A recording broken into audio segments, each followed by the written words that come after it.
নমস্কার, শুভ সন্ধ্যা। শ্রবণ মঙ্গলম শ্রীমদ্ ভাগবত গীতা থেকে পাঠ করছিলাম।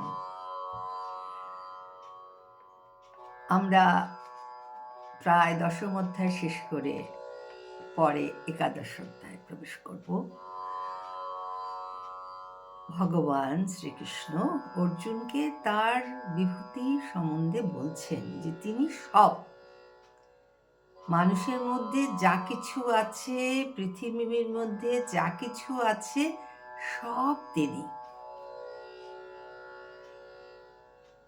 হে অর্জুন, আমি সর্বভূতের বীজ স্বরূপ, কারণ আমাকে ছাড়া স্থাবর ও জঙ্গম কোনো বস্তুরই অস্তিত্ব থাকতে পারে না।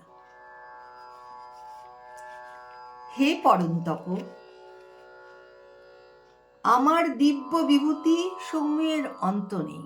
কত বলবো তোমাকে, তার কোনো অন্ত নেই।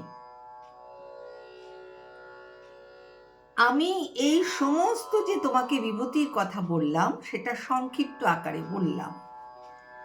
ঐশ্বর্যযুক্ত, শ্রী সম্পন্ন ও বল প্রভাবাদির আধিক্যযুক্ত যত বস্তু আছে, সে সবই আমার তেজাংশ সম্ভূত বলে জানবে।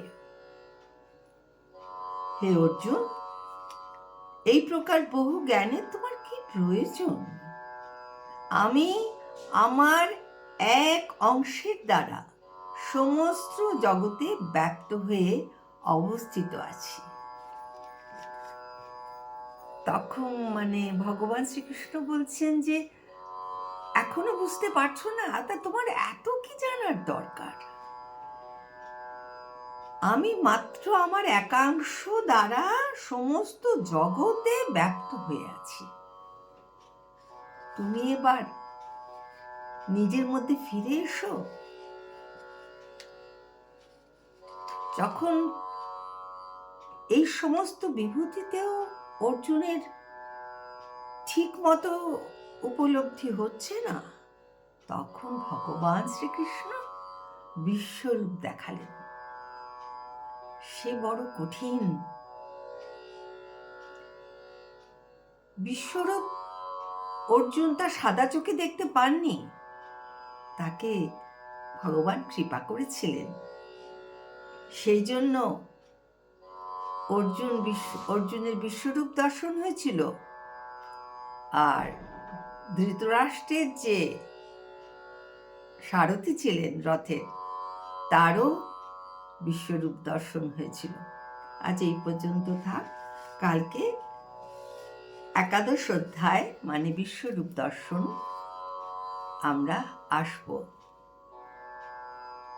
অর্জুনকে ভগবান দিব্য শক্তি দিয়েছিলেন, সেটা দিয়ে তিনি বিশ্বরূপ দর্শন করেছিলেন। তো আমাদের দুটো অক্ষি আছে, সেই দুটো চোখ দিয়ে, আর মন আছে, আত্মা আছে, যেটা দিয়ে আমরাও তার বিশ্বরূপ দর্শনের মতো কঠিন জিনিসকে যেন অনুভব করতে পারি। ভগবানের কাছে এইটুকুই শুধু প্রার্থনা। শ্রবণ মঙ্গলম। নিশ্চয়ই তোমাদের খুব ভালো লাগছে।